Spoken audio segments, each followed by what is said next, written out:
G'day! Welcome to True Blue History. I'm Adam Blum. Today's special guest is a former Major General in the Australian Army, and he now serves as a Senator for New South Wales. Senator Jim Molan, AO DSC. He has joined us today to talk about his experiences of serving in the ADF and Chief of Operations in Iraq. We will also discuss his life and public service after leaving the military. Hi, Senator Molan. Thanks for joining us on the show.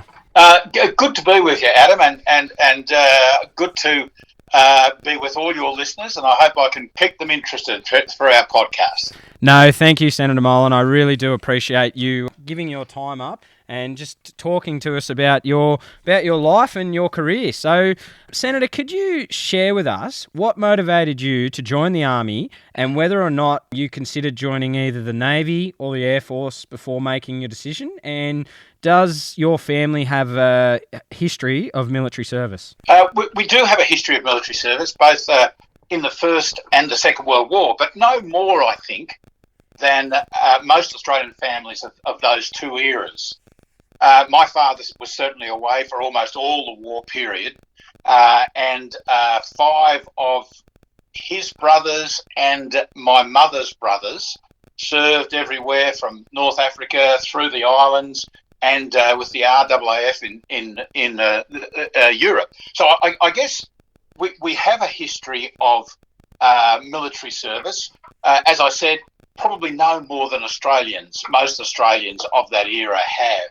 I left school in 1967. I matriculated in 1967, so I was looking to join the Army in 1968, and that was at the height of the Vietnam War, and really that period of time was a time when the military was in our face almost every day, a lot of contention. Early on the war was popular, later on it wasn't.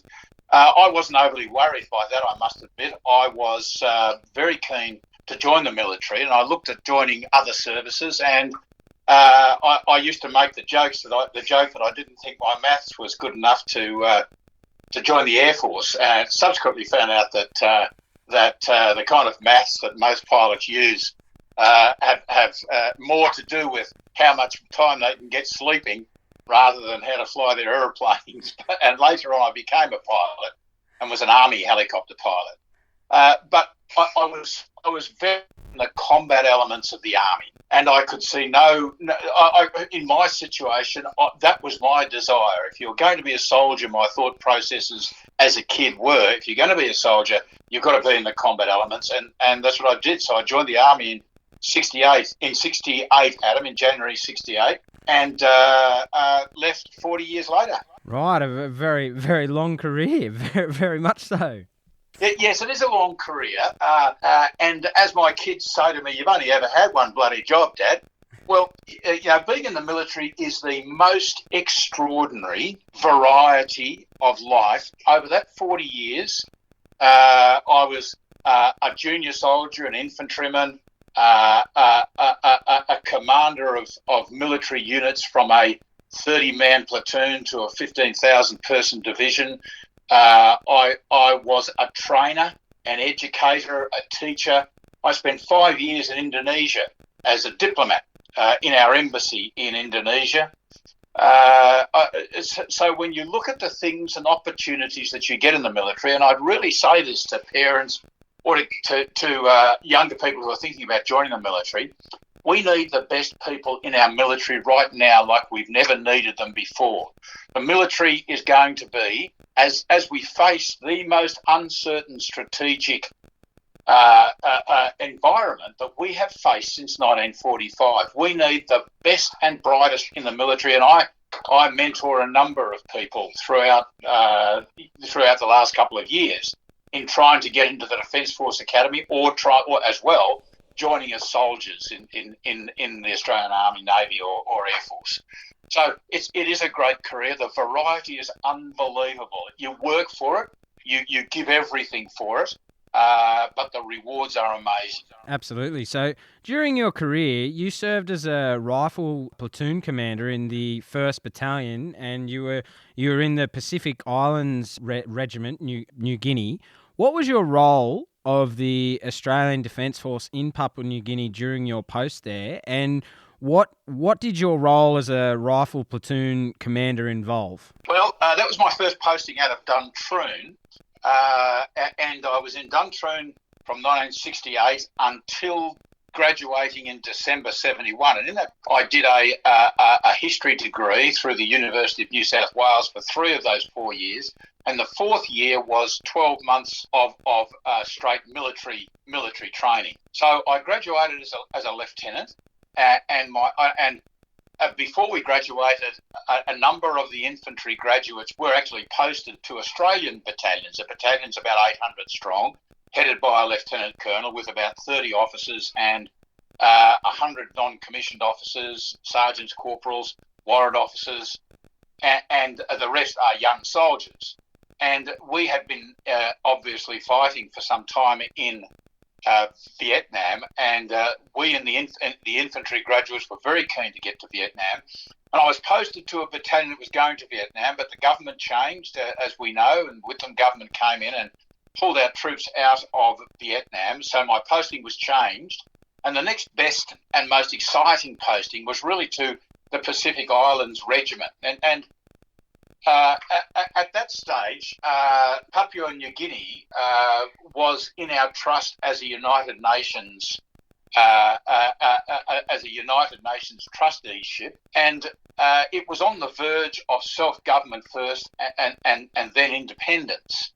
And when I went up there in January 72, I was there for January 72, 73, 74, the Pacific Island Regiment, it was all Melanesian soldiers, all black soldiers.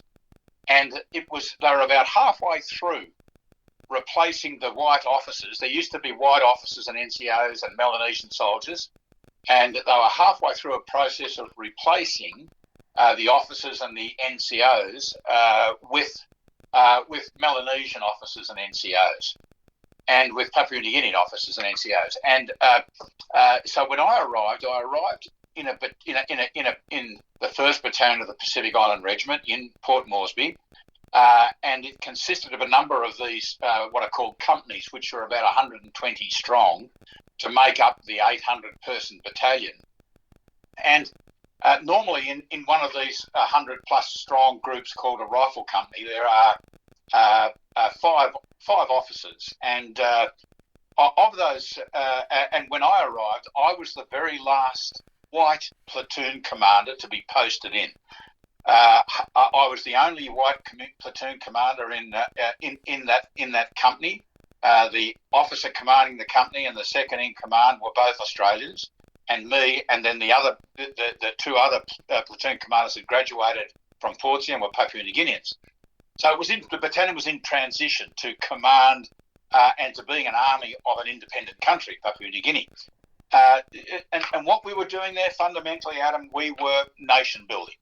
So we did an amount of military training.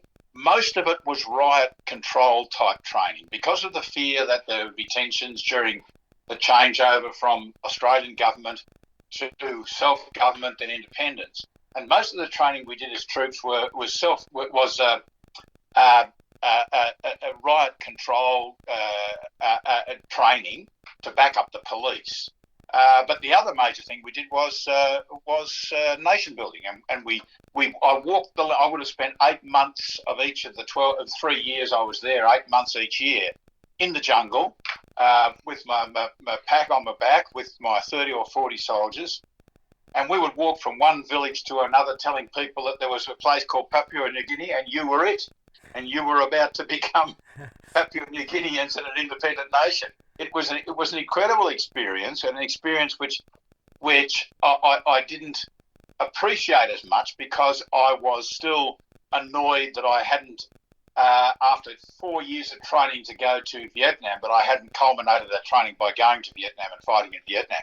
But it was an extraordinary experience, mate. Absolutely. So what was your most memorable experience while serving in Papua New Guinea? What did you take away from that deployment? I think I took away an attitude towards self-discipline that you get an indication when you're doing your officer training And officer training in those days was all done for the Army, was all done at Duntroon. As I said before, 3 years university education. But in those 3 years, you were raised to the standard of an infantry corporal in your training. So we would train on weekends, and we didn't get the holidays that university students got.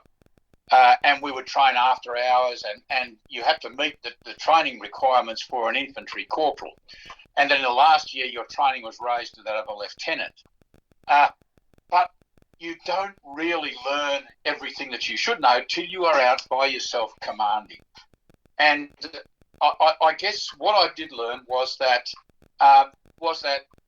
your self-discipline and your self-control are critical. I remember being flown into with my platoon to an airfield in the northern side of Papua New Guinea, knowing that in a month I would have to be picked up by helicopters on the southern coast of Papua New Guinea, and that there was only one way of getting over it, and that's by walking. And I remember standing at an airfield and looking up at these bloody enormous mountains, and thinking, "Wow, here we go." And you can do things like that. And when I look back on it now as a 21, 22-year-old, I had been partially prepared for it, but you're never prepared until you do it yourself. You go out there and you're responsible for everything. There are no roads, there are only tracks. We went through places that had never seen white people before. We were resupplied our food every 7 days, so you carried in your back 7 days rations. And most people, if you say that fast, it sounds easy, but it ain't. It means that you don't eat anything very much at all, and you don't have any of the luxuries that you've got. We did that for 8 months of each year, and I was up there for 3 years, and you gain an appreciation of what you can do and how you can discipline yourself to do all this. So I guess that was the main thing I take away, Adam, and I've applied that really for the rest of my life. Absolutely. And I guess in a way, Senator, it's like a form of mental strength as well, and mental discipline that you taught yourself over there. Yes, it is mental, but you can't substitute one for the other. You can be as tough mentally as you like, and if you've got bad knees or bad ankles, or you're fat and unfit, you won't go anywhere. But in order to maximise the basic fitness that you might have, and I'm about 6 foot 2.5 inches tall, and in today's money I'm about a bit over 100 kilos in weight. I was a bit lighter in those days, but I'd come back from these things, and on one patrol I remember I got dysentery. And I came back. I remember my wife picked me up when the Hercules dropped us at the airport, and I looked like I'd died and gone to heaven. But I didn't stop. I didn't say, I'm as the old saying goes, I'm shitting through the eye of a needle. I didn't stop.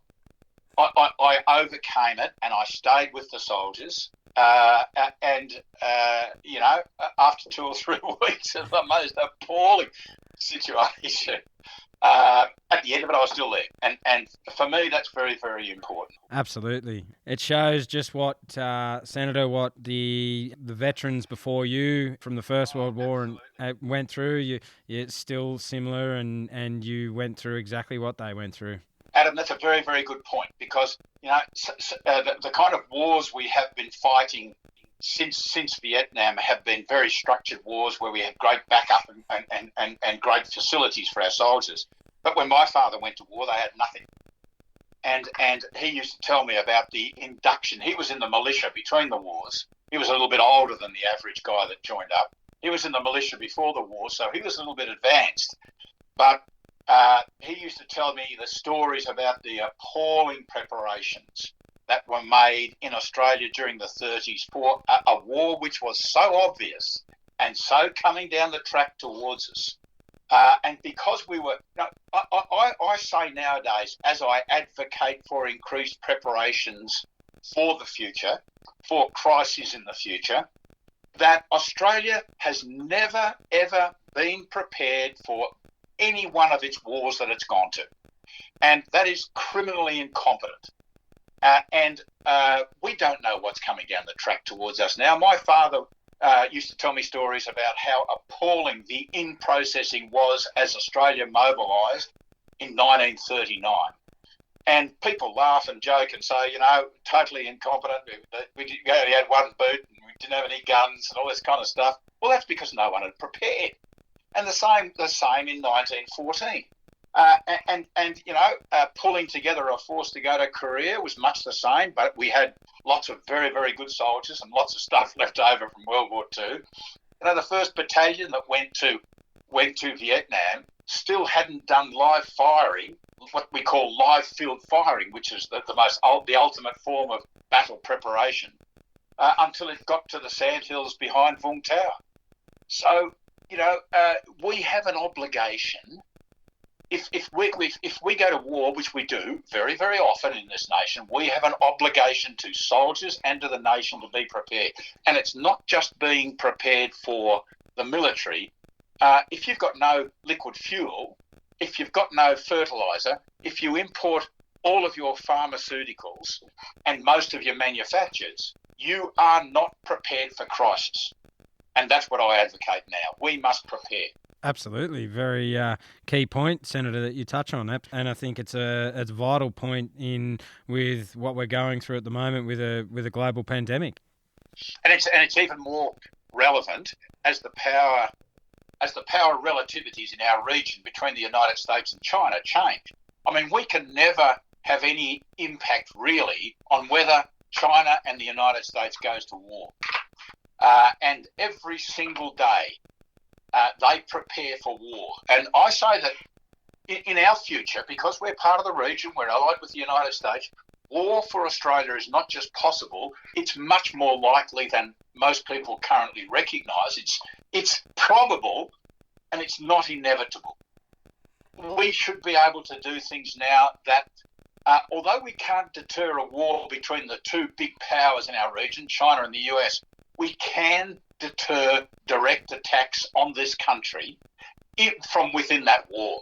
And the consequences are extraordinary. The probability is hard to express in numerical terms, but the probability of it occurring should be a central part of what we do as a government. Absolutely. I couldn't agree more. And prior to your arrival in Iraq as Chief of Operations, what had your personal thoughts on the political events leading up to the shock and awe invasion to find Saddam Hussein alleged weapons of mass destruction? And once the invasion begun, did you have any misgivings about how events were unfolding, or were you more focused on the responsibilities, the reasons you were sent there?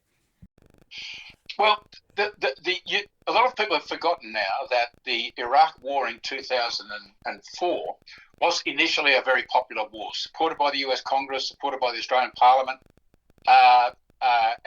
and it was seen as the right thing to do. That people believed at that stage, because one of the biggest things we might remember that German intelligence came out with quite a decisive finding about weapons of mass destruction, which in the end was wrong.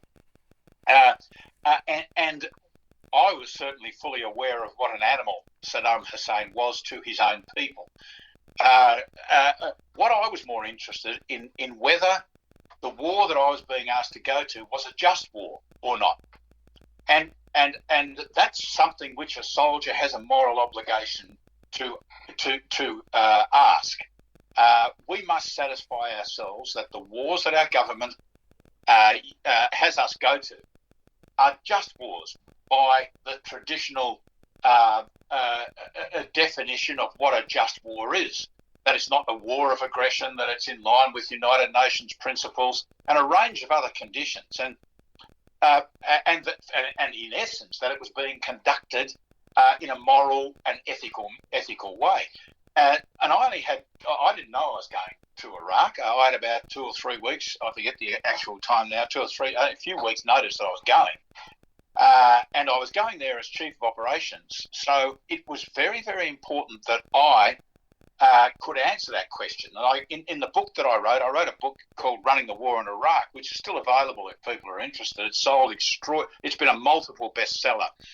And I talk about the ethics of warfare all the time, not just the decision to go to war, but how wars are conducted, because that is critical. And particularly as now we're going through an episode of alleged war crimes, the realisation of the importance of the moral high ground is very, very important. So I was more concerned, Adam, with how I could say to myself, this is a just war. And so I sat down very seriously, and I had come from running all the militaries, all the Army, Navy, and Air Force's training that wasn't owned individually by Army, Navy, and Air Force. So I was the commander of Australian Defence Colleges. So we are very serious in this. So I knew all the basics of what a just war was, how you justify. We'd been teaching this and discussing this for generations of Australian soldiers. And so I was in a good position to say to myself, I discuss in the book how I came to the conclusion, and I said, just because a war is contentious, and this war was contentious, it was widely supported, but still contentious. Just because a war is contentious doesn't mean it's illegal. And what makes a war illegal is a government, in Australia's situation, is the government deciding that it is a war that it should become involved in.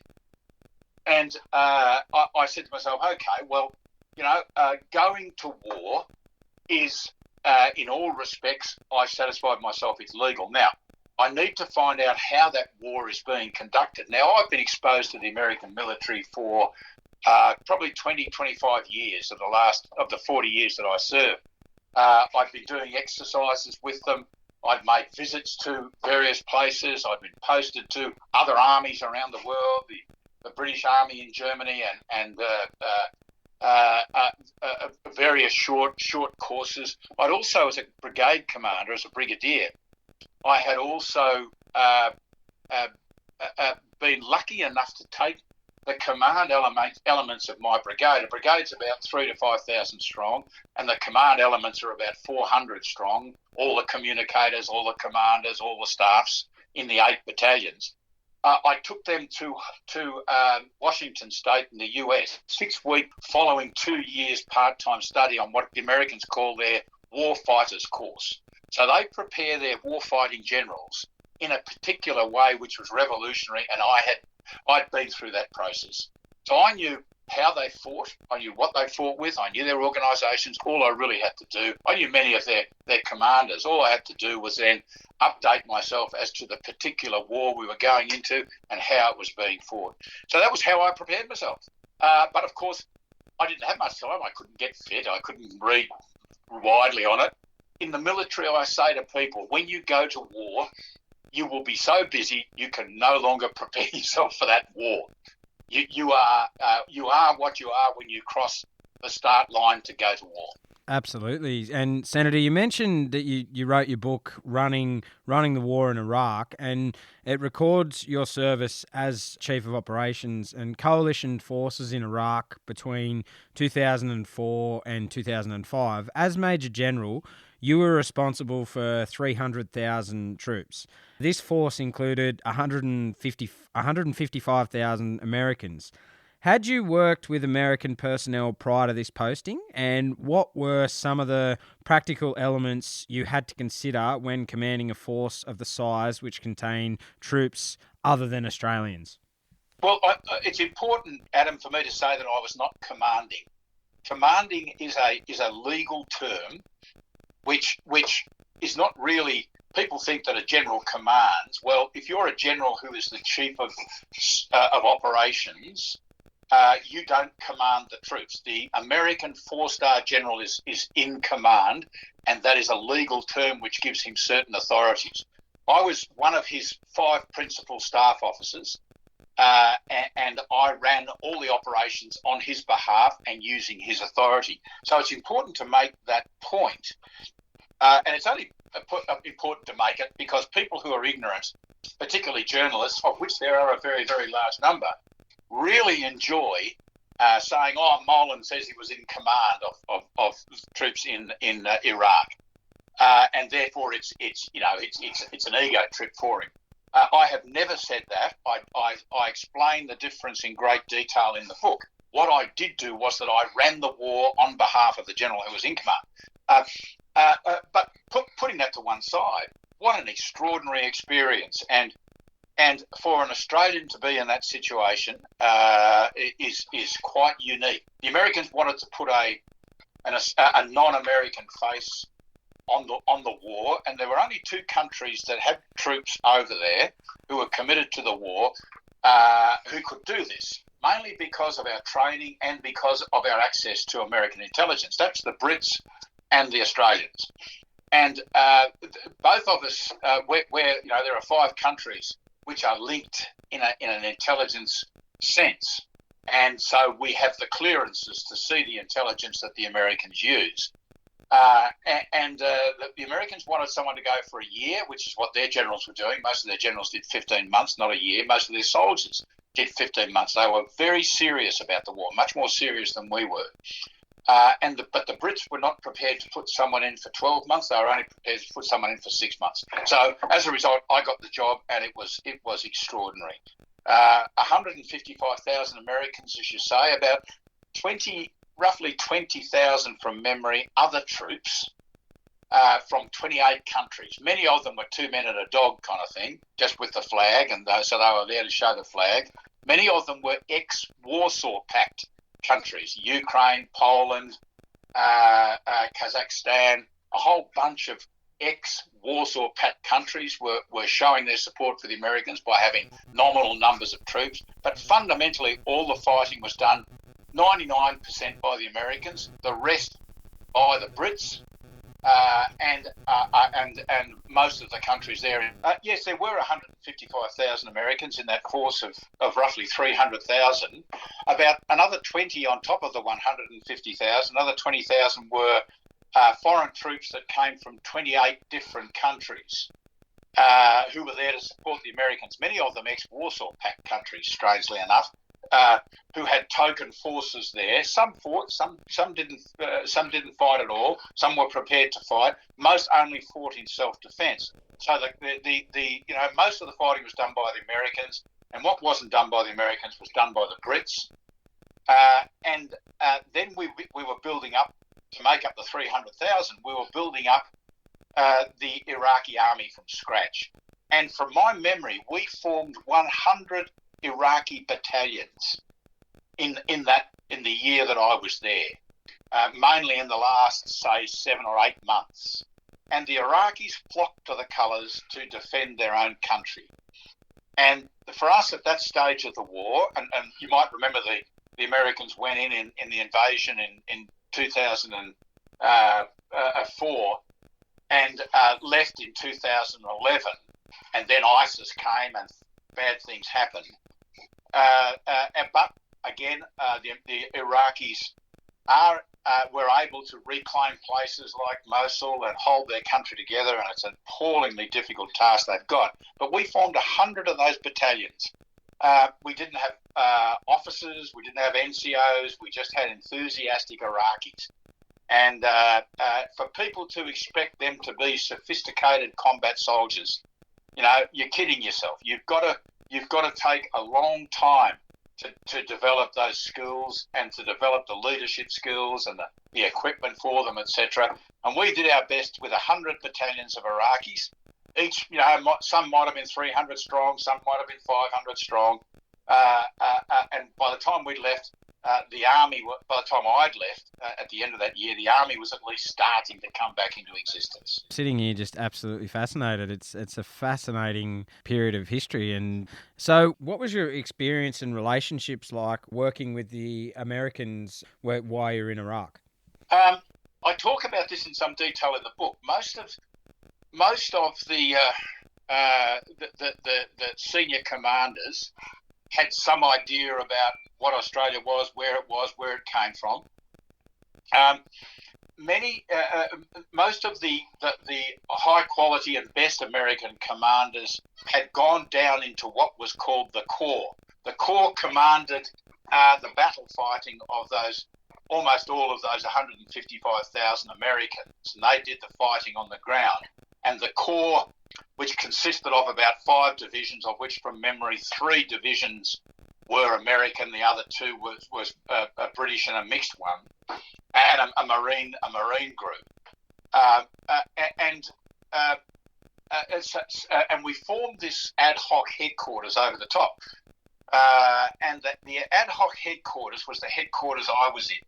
So we had a lot of very, very highly motivated people in that headquarters, but not many with much experience. So I was kind of, having had a long time as a professional soldier and as having commanded an Australian division and been on a number of operations previously, I had some advantage over many of the Americans at that level. But you don't get better in this world than the best American commanders. And this view that came out of Vietnam, and in some ways it was deserved in Vietnam, that the Americans were amateurs and they went around with transistor radios playing in their ears and all the normal stuff. Yeah, all that did happen. But you've got to give to the Americans the fact that they are extraordinary combat soldiers. They know how to fight. When they're motivated, as they were in that year in Vietnam, when they're motivated, they fight beautifully, as do the Brits. And that was what struck me. What I had to do was I had about a couple of hundred people in the operations branch of the headquarters working for me. I had, I think it was 3 brigadiers and 3 American brigadiers and about 20 colonels working for me, and the rest were junior officers or senior non-commissioned officers that enabled us to conduct operations 24 hours a day. But the relationship, I think, was very, very good. I had problems with the first commander I worked for the first three months I was there. A guy called Lieutenant General Rick Sanchez, because he didn't know I was coming. The American government had agreed I was coming. I was going to be the chief of operations, but he had no idea. They hadn't quite told him that I was on my way. And so I had to find something else to do for the first 3 months until he changed and General Casey came. So what I did for the first 3 months was that I ran the war on the oil lines, the electricity lines, and the train lines throughout Iraq, and I ran them with a conglomeration, an aggregation of Iraqi forces and civilians and anyone that I could get to keep the lines open and to keep the electricity flowing, to keep the oil flowing, and to try and get some trains at least running. And that was a great period of time because it enabled me to come to terms with the war and to prove to my commander, General Casey, by the time, and to all the other commanders who were down fighting on the battlefields, that I knew what I was doing and I could deliver results. And by the time General Sanchez went and General Casey came, he was very keen on the advice of his chief of staff that I could do the job and that I should do the job. And so from then on, for the rest of the time, I was chief of operations. The relationships were very, very good. Americans were disappointed we wouldn't commit larger forces, deeply disappointed, but then they were disappointed with all their allies. And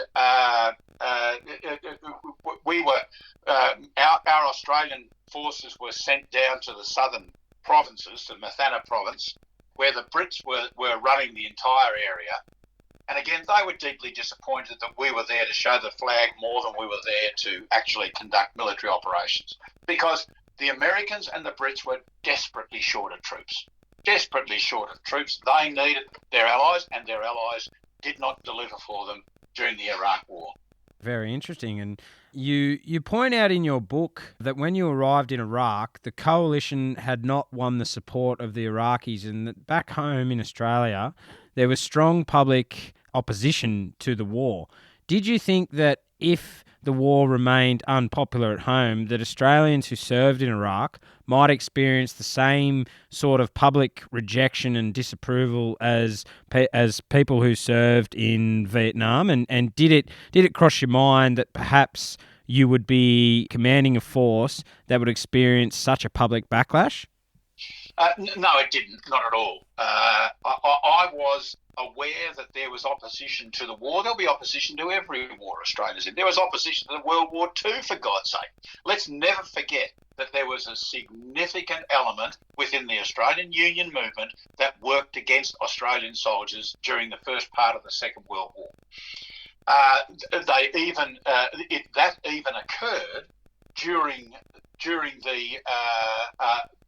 the deployment of Australian forces to PNG, to the islands to our north. There will always be contention, and we shouldn't get that out of proportion.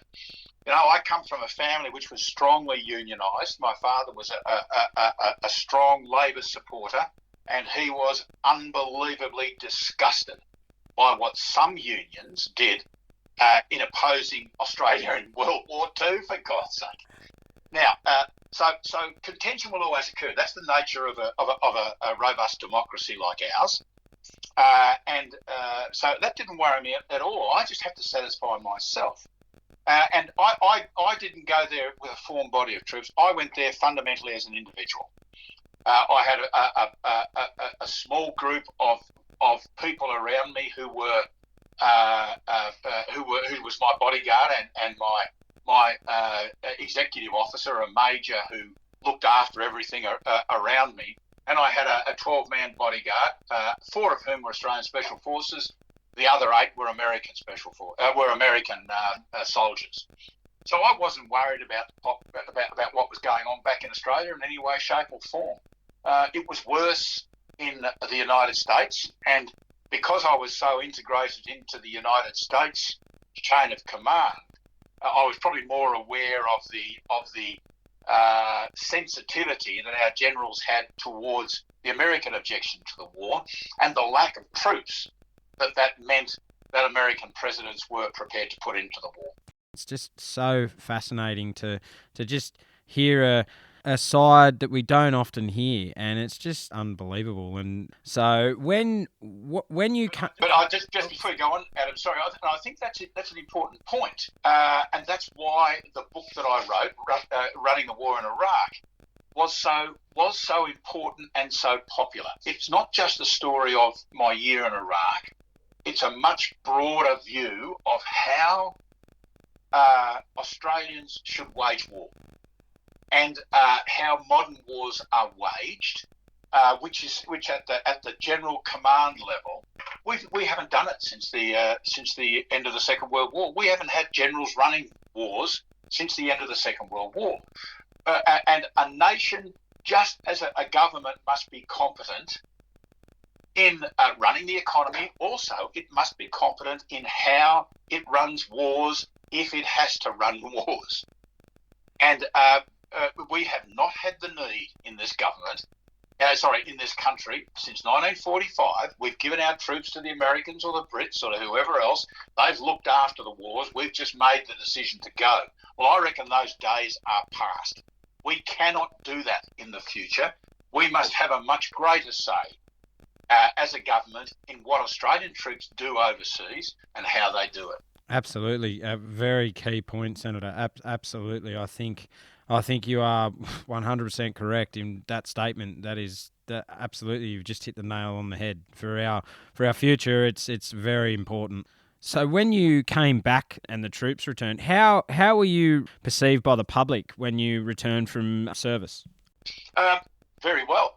I think there is a backlash against the perception of how badly we treated our Vietnam veterans, and that backlash meant that no one blamed the soldiers. Everyone blamed the government, and we got out of Iraq relatively early. We didn't do much, and I don't say that to deprecate those who served over there, but we didn't play a key role in it. So I didn't detect any hostility towards me. As soon as I came back, I was immediately accused of war crimes by those idiots, particularly in universities, who don't know what a war crime is. People in universities who you would expect to inform themselves, and people in the politics, particularly the Greens at that stage, before they became officially called the Greens, their desire was, as soon as I got home, to take me to the International Criminal Court. Now, that is the single most stupid thing in the world, because that indicates that, firstly, they believe that anyone who goes to war is a war criminal. Secondly, they believed at the time, or they didn't understand at the time, that the International Criminal Court has no jurisdiction over a country's soldiers if that country deals with the issues. So, ignorance fed ignorance, and those who oppose the war, that group of Australians who are deeply anti-American, many of them in our universities, have ever since that day on the internet accused me of being a war criminal. And the ignorance is overwhelming. The refusal to actually look at even my view, not even the facts, but even to look at my view of what they say in the various battles that I was involved in. But they're such a very small minority of Australians that I couldn't care less about them. And people were fascinated. Australians were fascinated by what I did and how I did it, what we in the military do and how we did it. And I wrote that book firstly as a defence against allegations of war crimes. Then when they disappeared, because there was no substance to them, I developed it into a book. And the book went out, and the book became a bestseller. A bestseller is 20,000. A bestseller in Australia is 10,000 copies. I've sold. Good Australians have bought just under 50,000 copies, I think, from the last count, which was several years ago. So the book was popular. I then was taken up by the media as a commentator and also as a corporate speaker. So I didn't detect, strangely, in those years afterwards, that there was anything personally against me, apart from that group of nutters who exist in some university faculties.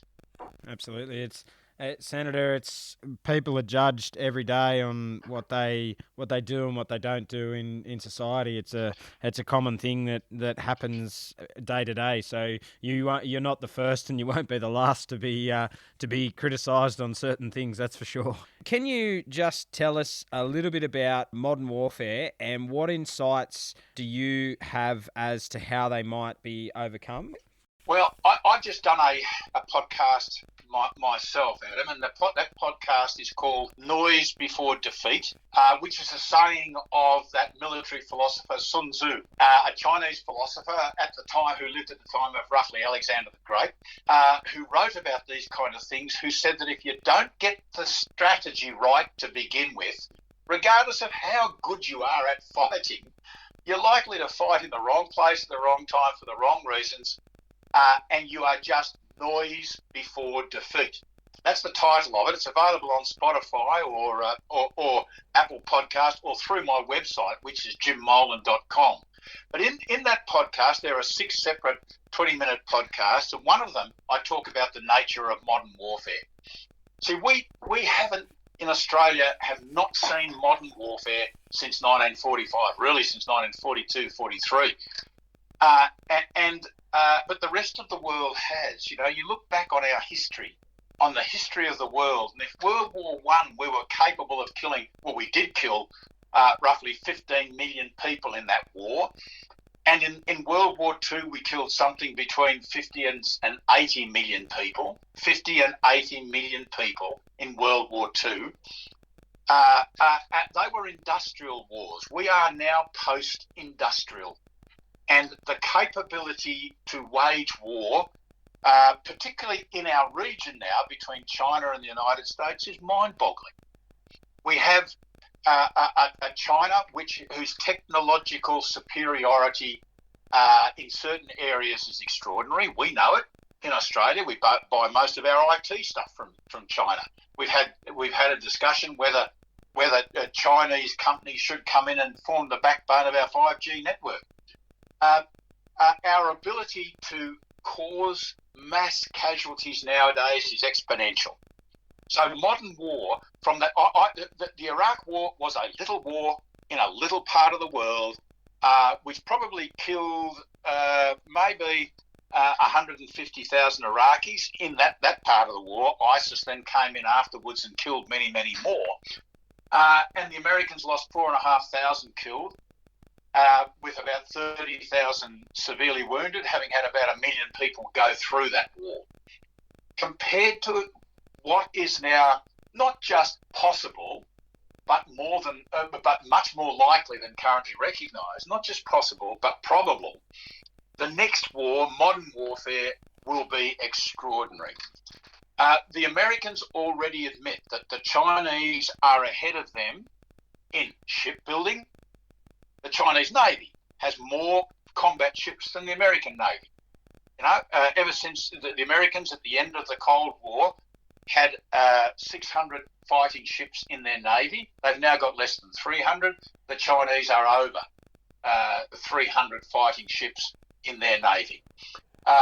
So the Chinese are ahead of the Americans and the rest of the world in shipbuilding. They're ahead of the Americans in ground-based ballistic and cruise missiles, and they're ahead of the Americans in air defence.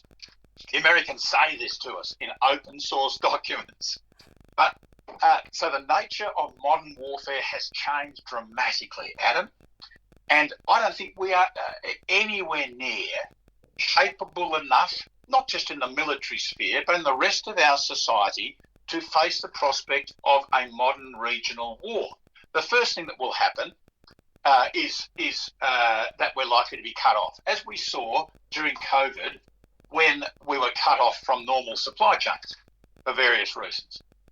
So the nature of modern warfare is unbelievable. And the last thing I'd say about that, because we are running out of time, the last thing I'd say about it, mate, is that the threshold for nuclear war nowadays, because of the fact that nuclear weapons have been miniaturized and targeting has been made much, much more sophisticated, the threshold for nuclear war is much, much lower.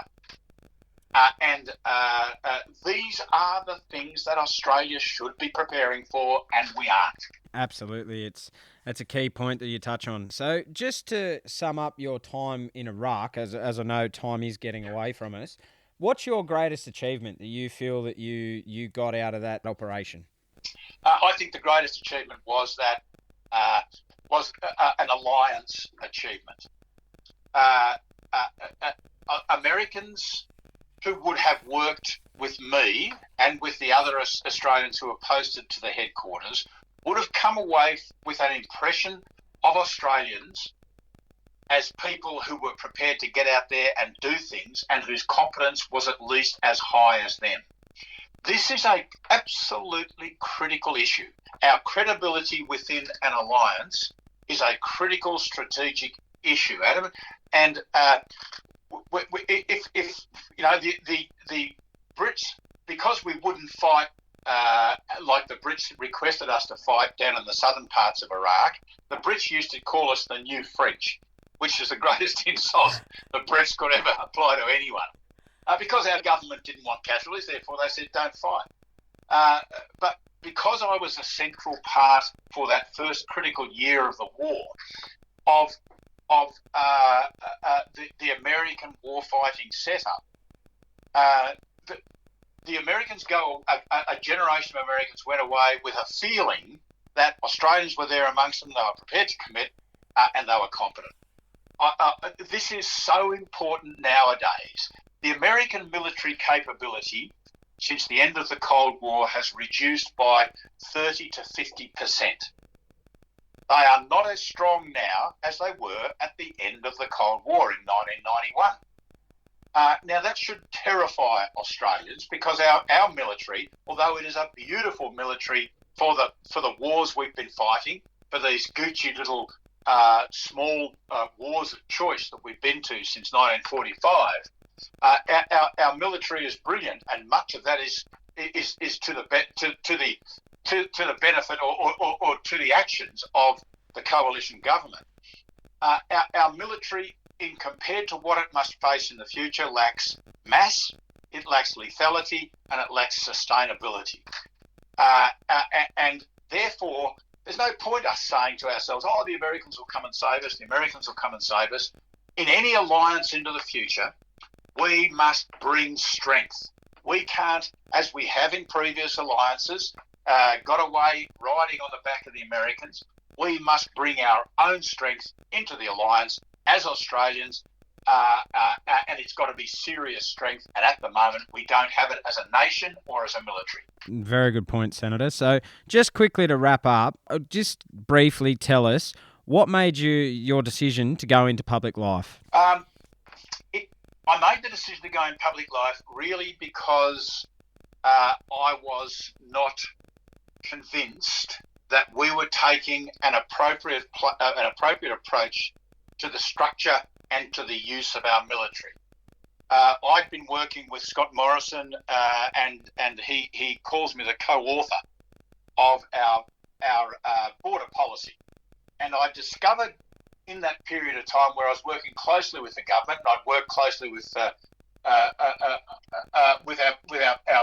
leader of the opposition, Tony Abbott, at the time, and then Prime Minister Tony Abbott. I was his envoy for Operation Sovereign Borders, the border operation. But I worked through and done all the planning with Scott Morrison on how we might do this once we got in. It's still except for the COVID reaction, it's still probably the most successful government policy of the post 2013 years.